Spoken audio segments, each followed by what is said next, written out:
ነው ደሞ የሰራው ልማት ደሞ አለ አዲስ አበባ በኢህአዴግ ጊዜ ከ3 ከ4 እጥፍ ያላነሰ ነው ያደገችው ይሄ ቀላል ነገር አይደለም መንገድ በብዙ 100,000 ኪሎ ሜትር ነው የተሰራው ይሄ ቀላል አይደለም ያ ህዝቡን ያቀራረበ ያገናኘ ነው በቴሌኮሙኒኬሽን በመብራት የታዩት መርታዎች ቀላል አይደለም ያው የህዝቡ ቁጥሩ ያደገ የተሰራው ልማት የበለጠ ትርጉም እንዳይኖረው አደረገው እንጂ ምክንያቱም በዛ ደረጃ ግልጽ የሆነ ፖሊሲ አልነበር የኢትዮጵያን የህዝብ ቁጥር በመቆጣጠር ረገድ ልክ ሆነ ከልማቱ በላይ የህዝብ ቁጥሩ ያደገ ችግር ፈጠረ በጂዲፒ ደረጃ የነበረው እድገት ቀላል አይደለም በኢንዱስትሪ መስፋፋት የነበረው እድገት ቀላል አይደለም መሳይ 500,000 ብር እኮ ትልቁ ጣራ ነው የነበረው በደርግ ጊዜ አይደል እንዴ አሁን ስንት ሚሊዮነር አለ ኢትዮጵያ ውስጥ ስንት ቢሊዮነር አለ መቼ ነው የተፈጠረው ያሁን ይሄ ሁሉ ማየት አለብን ስለዚህ ያኛውን መንግስት ስንተች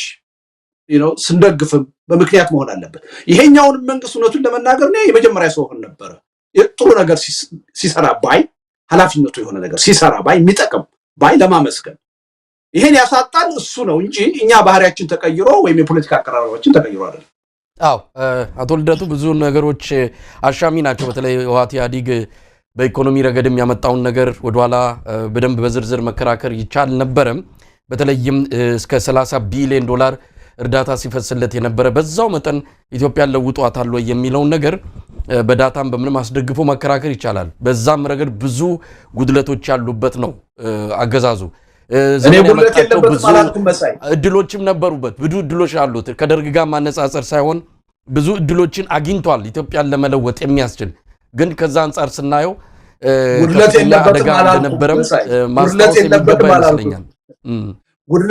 የለበትም አላልኩም ጉድለት በኢኮኖሚው ጉድለት አለ ምንም ጥርጥር የለው በተለይ ደግሞ በዋናነት በፖለቲካው ትልቅ ጉድለት አለ ጉድለት የለም ይያልኩ አይደለም የተሰሩትን ስራዎች ደግሞ መካድ የለብንም ያን ደግሞ ዓለምም የመሰከረው አሁን አንተ ምን አልክ 30 ቢሊዮን ዶላር እርዳታ ወይም ብድር አገኛልክ መበደር እኮ የራሱ ክሬዲት እኮ አለው ያለ ምክንያት እኮ ያበድርህ ማለት ምታሟላው ነገር ሲኖር ነው ተስፋ ሲሰጥ ነው ሲሰራ ነው የሚያበድርህ ያሁኑ መንግስት ለምንድን ነው የሚያበድረው ያጣው ምክንያት እኮ አለ አባካኝ እንደሆነ ኪሱ ቀዳዳ እንደሆነ ስለታወቀ እኮ ነው ለደሃ እየተባለ የሚመጣውን ገንዘብ ለጦር መሳሪያ የሚያውል ስለሆነ ነው ለቤተ መንግስት የሚያውል ስለሆነ ነው እንዲህ አይነቱን አካል የዓለም ህዝብ ምን ብሎ ይረዳል ምን ብሎ ያበድራል ስለዚህ መበደር ራሱ የውጤት መለኪያ መሆኑን ማወቅ ያስፈልጋል እንግዲህ ያው ብልጽግና ማለት አስቀያሚው የኢህአዴግ ገጽታ ነው ማለት እንችላለን በብሔር ፖለቲካም በሌሎችም እንዳለ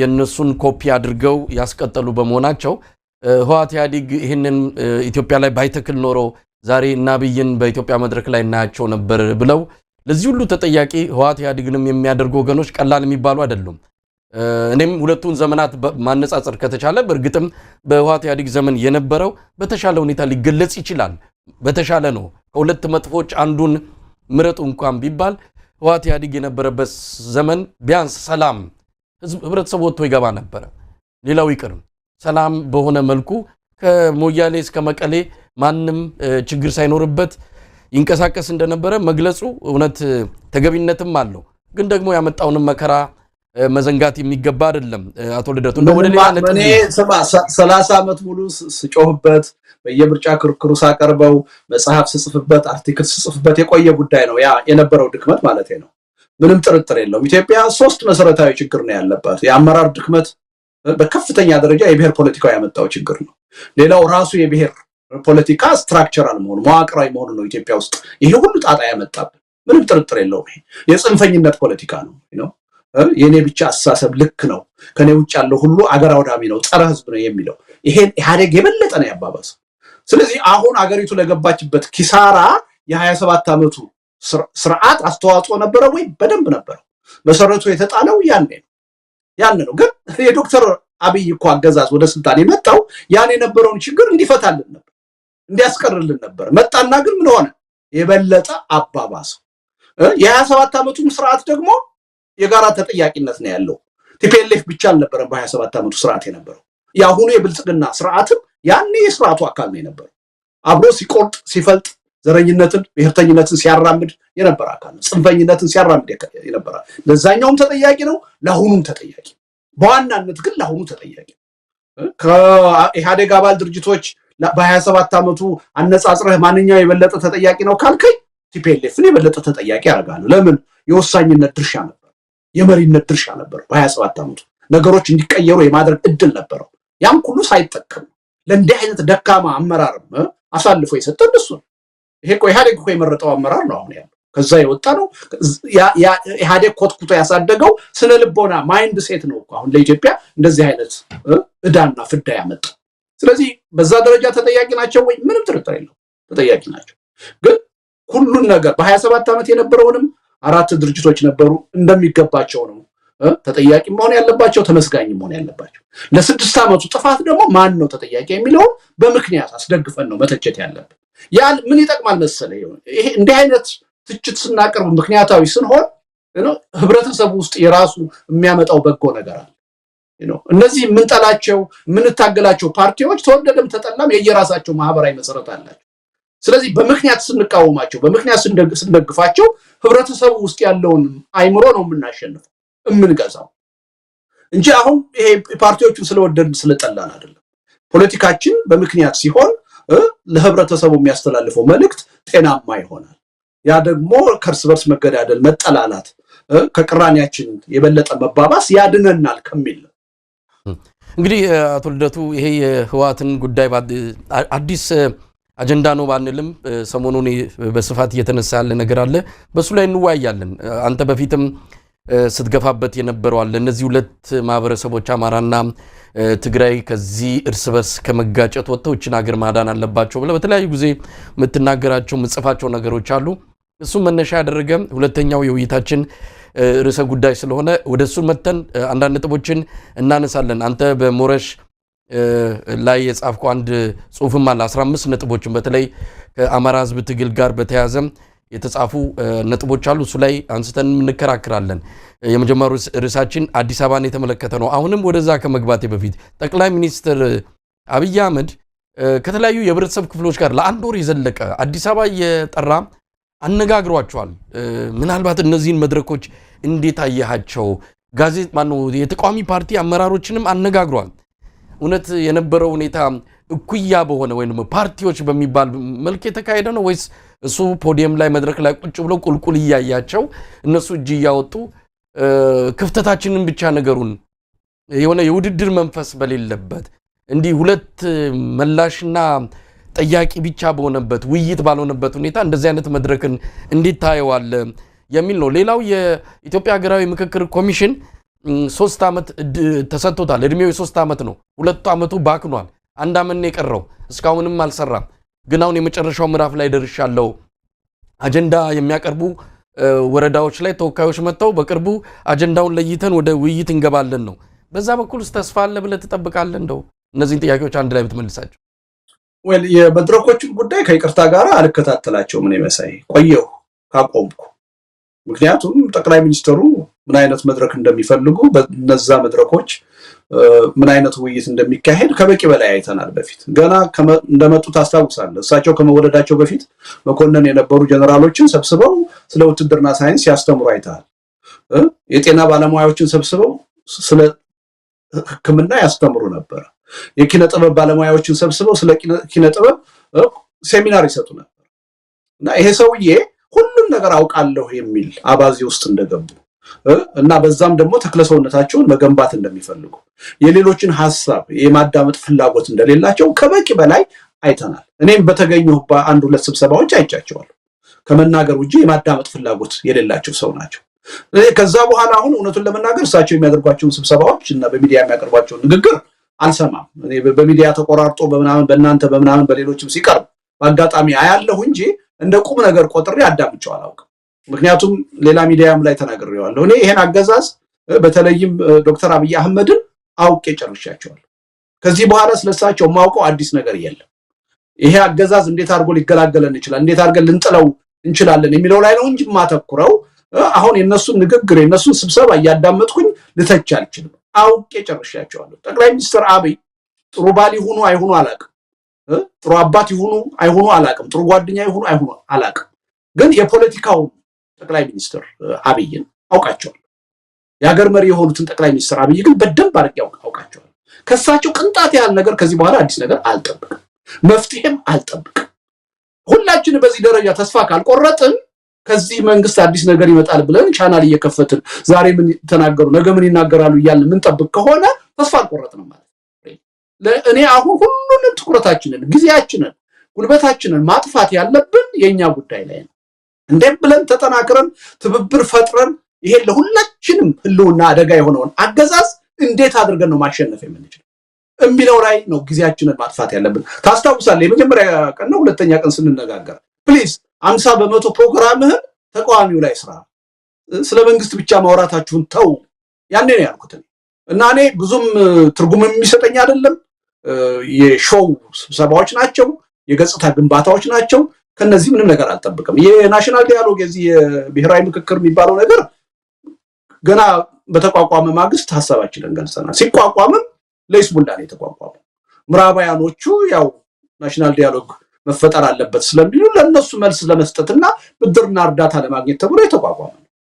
እስካሁን ድረስ ገና ጥናት ላይ ነው ያለው። የኢትዮጵያ እጣ ፈንታ መፍረስ ነው ወይስ መዳን ነው ተብሎ ትልቅ የሆነ አሳሳቢ ችግር ውስጥ ነው ያለው። ናሽናል ዲያሎግ በሁለት ወር በሶስት ወር ትልቅ መርታ ሊፈጥር ይችላል። ብዙ ስራ ሊሰራ ይችላል። እነዚህ እየቀለዱ ነው ያሉት። ዞሮ ዞሮ ከነዚህ ኃይሎች ምንም መጠበቅ የለበትም። ይሄ ራሱ አገዛዙ ለራሱ ጥቅም ብሎ ያቋቋማቸው ኃይሎች ናቸው። እነሱን በማቋቋም ረገድ ተቃዋሚዎች ምንም ተሳትፎ የላቸውም። ነፃና ገለልተኛ አይደሉም። ከመጀመሪያው ስርዓቱን የሚደግፉ ሰዎች ናቸው። በተግባር አይተናቸዋል። ቤተመንግስት መግባትና መውጣትን ትልቅ ውጤት አድርገው የሚናገሩ ሰዎች ናቸው። ስለዚህ ከነዚህ ሰዎች አሁን ለሀገር ፖለቲካ የሚተርፍ ነገር መጠበቅ ጥቅም የለው። ናሽናል ዲያሎግ ያስፈልጋል ለኢትዮጵያ? አዎ ያስፈልጋል። ያን ናሽናል ዲያሎግ የሚመራው ኃይል ግን ፍጹም ገለልተኛ ይሆን አይዘር ከሁሉም ነፃና ገለልተኛ የሆነ ወይንም ደግሞ የሁሉም ውክልና ያለበት መሆን አለበት እንጂ ጠቅላይ ሚኒስትሩ ያቋቋሙት ተቋም የትም ሊያደርሰን አይችልም። እስካሁን ስንት ተቋም አቋቁመዋል። ምን ሰርተው እንደፈረሱ እንኳን ሳናቅ ነው የተፈረሱት። ስለዚህ ከዚህ ተቋም ምን የምጠብቀው ነገር የለኝም። ምንም የኢትዮጵያ ሕዝብ ተስፋ ቢቆርጥ ነው የሚሻለው። እንግዲህ አቶ ልደቱ ወደ መጀመሪያው ርዕሰ ጉዳይ እንሄዳለን። ሁሉንም ሰፊ ጊዜ ወስደው የሚያነጋግሩ ቢሆንም ለጊዜው ካለው አጠቃላይ ሁኔታ አንፃር እንደው የተወሰኑትን ሐሳቦች አንስቼ ውይይት እናደርግበታለን። አዲስ አበባ የፈረሰች ነው። ምናልባት የአዲስ አበባ መፍረስ እንዴት እያየው እንዳለ አላቅም። ምክንያቱም መንግስት ልማት በሚል ካባ ሸፍኖ ነው እየገለጸ ያለው። ያረጁ የጨረጨሱ ቤቶችን ማደስ፣ ይሄ ለዘመናት የቆየን የቆረቆዘን አካባቢን ማደስና ዘመናዊ ማድረግ አዲስ አበባን እንደ ስሟ ጠቅላይ ሚኒስትሩ ቃል በቃል የተናገረውን ነው እዚህ ጋር ማነሳው። ኢትዮጵያን የሚመጥን ከተማ መሆን አለበት የሚልም ነገር ነው የጠቀሰው። እንደው ምን ተሰማ? የኖርክባት ብዙ ትግል ያረክባት ብዙ ህይወት ያየባት እንደሆነ እንደ ግለሰብም የሆነ ትዝታ ሊኖር ይችላል አውቃለሁ። እንደ አንድ ፖለቲከኛም የሚሰማ ስሜት ይኖራል። አዲስ አበባ እንዲህ ስትፈርስ ምንድን ነው የተሰማ? ልማት ታየ? ተስፋ ታየ? ወይስ የኢትዮጵያ ታሪክ እየጠፋ ነው? ወይ እንግዲህ አንዱ ኢትዮጵያ ራሷ እየፈረሰች ስለ አንድ ከተማ ወይም በከተማ ውስጥ ስላሉ መንደሮች መፍረስ ማውራቱ ብዙ ቁም ነገር ነው ወይ ሌላ ጥያቄ ነው። ከግዝፈት አኳያ አገሪቱ እኮ እየፈረሰች ነው። ያው እኮ አዲስ አበባ ቁጭ ያለው ሰው የማይገነዘበው ይሄ ነው። ነገሮች እሱ ጋር ሲመጡ ነው እየተሰማው ያለው። አገሪቱ እኮ ኦልሬዲ እኮ እየፈረሰች ነው። ከመንግስት ቁጥጥር ውጪ የሆነ ነው አብዛኛው አካባቢና ክልል። የጦርነት አውድማ ሆኗል። ልማት የለም፣ ኢኮኖሚ የለም፣ ሰላም የለም፣ የህግ የበላይነት የለም። ይሄ 6 ዓመት ያየነው ነገር ነው። የበታች አመራር ከህብረተሰቡ ከተነጠለ ህግና ስርዓትን ማስከበር ካቆመ ቆይቷል፣ ተረስቷል። መንግስት ያለው አዲስ አበባና አካባቢው ነው። ስለዚህ አሁን ሌላው አገሩ እንደ አገር እየፈረሰ አዲስ አበባ ውስጥ መንደር ወይም ህንፃ መፍረሱ ምን ያስደንቃል? ምን ያስደነግጣል ብዬ ልጠይቅ እችላለሁ። ዞሮ ዞሮ ግን የከተማ ኮንሴፕትም ያለው አገዛዝ አይደለም። አንደኛ የማፍረሱ ሂደት ከኢኮኖሚና ከውበት ጋር አታያይዘው፣ ይሄ የፖለቲካ እርምጃ ነው። ሁለተኛ ስለ ከተማ ምንነትም የሚያውቅ አካል አይደለም። ይሄ ለአንድ ከተማ አሮጌ መንደር ሀብት ነው እንጂ መጥፎ ነገር አይደለም። አሮጌ ከተማን ታድሰዋለህ እንጂ አታፈርሰው። ምክንያቱም ራሱ ሀብት ነው፣ የቱሪስት መስህብ ነው፣ ማንነትህ የሚገለጥበት ነው፣ ማንነትህን የሚናገር የሚመሰክር ነው። ፒያሳን ታድሰዋለህ እንጂ አታፈርሰው። መሬት እኮ አልጠፋም አይደል? እንደ አዲስ ከተማ የምንፈጥርበት አዲስ ህንፃ የምንሰራበት ለምንድን ነው ሄደን እሱን የምናፈርሰው? ስለዚህ ይሄ የሚያሳይ ምንድነው ራሱ ከተማ ምን ማለት እንደሆነ እንኳን የሚያውቁ ሰዎች አይደሉም። ከተማን የሚለኩት በብልጭልጭ በመስታወት በቀለም ነው እና ቅርስ ነው እየፈረሰ ሌላ ነገር አሁን ሊሰራ እየታሰበ ያለው። ግን ይሄ ፒውርሊ እንዲሁ ዝም ብሎ የግንባታ የልማትም ጥያቄ አይደለም። አገዛዙ ለፖለቲካ የስልጣን የበላይነቱ ለወደፊት የራስ የሚባል አንድ አገር ማቋቋም ካስፈለገ አዲስ አበባ ምን መሆን አለባት የማን መሆን አለባት የሚለው የትልቁ ፕሮጀክት የማስፈጸሚያ አንድ አካል ናት አዲስ አበባ። ይሄ ትልቅ የሆነ የፖለቲካ እርምጃ ነው። እኛንን እንጂ የተኛ ነው መንግስት የአዲስ አበባን ዲሞግራፊ ለመቀየር አዲስ አበባ ላይ የበላይነት ለመያዝ ሌት ከቀን አስቦ እየሰራ ነው። አዲስ አበባን መቆጣጠር ማለት ሚናው ቀላል አይደለም። በመላው ኢትዮጵያ የሚኖርህን የኢኮኖሚ እንቅስቃሴ የፖለቲካ እንቅስቃሴ የሚወስን ጉዳይ። አገዛዙ ኮንሺየስሊ ነው ይሄን እያደረገ ያለው። ይሄ የፖለቲካ ፕሮጀክት ነው። ህዝቡ ማወቅ የተሳነው ይሄን ነው እና እኔ እርግጥ ነው አንድ ከተማ ወይም አንድ መንደር ወይም አንድ ህንፃ ያለበቂ ጥናት መፍረስ አለበት ሊባል አይችልም። መፍረስ የለበትም፣ ተገቢ አይደለም። ግን አገሪቱ እየፈረሰች የአዲስ አበባ መፍረስ ለምን ያስደነግጠናል? አገሪቱ ከሌለች አዲስ አበባ ምንም ጥርጥር እኮ የለውም። ለዳሩ ካልተጨነቅን ይሄ መሃሉ ዳር እንደሚሆን አስቀድሞ የሚታወቅ እኮ ነገር ነው። የትግራይ ክልል ሲፈርስ ልደቱ አዲስ አበባ ላይ ይህንን እርምጃ የወሰዱት አንደኛ በጣም ፈጣን ይሆናል የማፍረሱ ግባቸው ማለት ዳሩን ከማፍረስ አዲስ አበባ በተለይ ኢትዮጵያዊነት መገለጫዋ ብዙ ነገርን የያዘች አዲስ አበባ ላይ ይህንን ብለዋል። የሰበሩን ቦታ ሰብረናቸዋል ያሉት ያለ ምክንያት አይደለም። ስለዚህ እንዲፈጥንላቸው ለማድረግ አስበው ይሆን? እንዳልከው ዳሩ ፈርሷል። ምንም 70% የሀገሪቱን ክፍል የሚቆጣጠር አገዛዝ አይደለም። ግን እዚህ ላይ አዲስ አበባ ላይ ማፍረስ በተለይ ትግራይንና አማራን እዛ በጦርነት ጠምዶ እዚህ ይህንን ነገር ማድረግ ለግባቸው ለዓላማቸው የበለጠ ጊዜውን ያሳጥርናል ብለው ነው ወይስ ምንድን ነው? እንደው ከጀርባ ያለው አንደኛ ማሰብ ያለብህ እኛንን እንጂ ትኩረት ያልሰጠ ነው ከፊታችን ከ2 ዓመት በኋላ የሚመጣውን ምርጫ እያሰቡ ነው እነሱ አንዱ እየሰሩ ያሉት። በዛ ምርጫ ምናልባት ተቃዋሚዎች ተጠናክረው በምርጫ ቻሌንጅ እናድርግ ብለው ቢመጡ ሊያሸንፉን ይችላሉ የሚል ስጋት አለባቸው። ስለዚህ የአዲስ አበባን ዲሞግራፊ ካሁኑ ማስተካከል አለባቸው። ይሄ ሁሉ ላለፉት 5 ዓመት ያየነው ሩጫ ግብግብ ያለ ምክንያት አይደለም።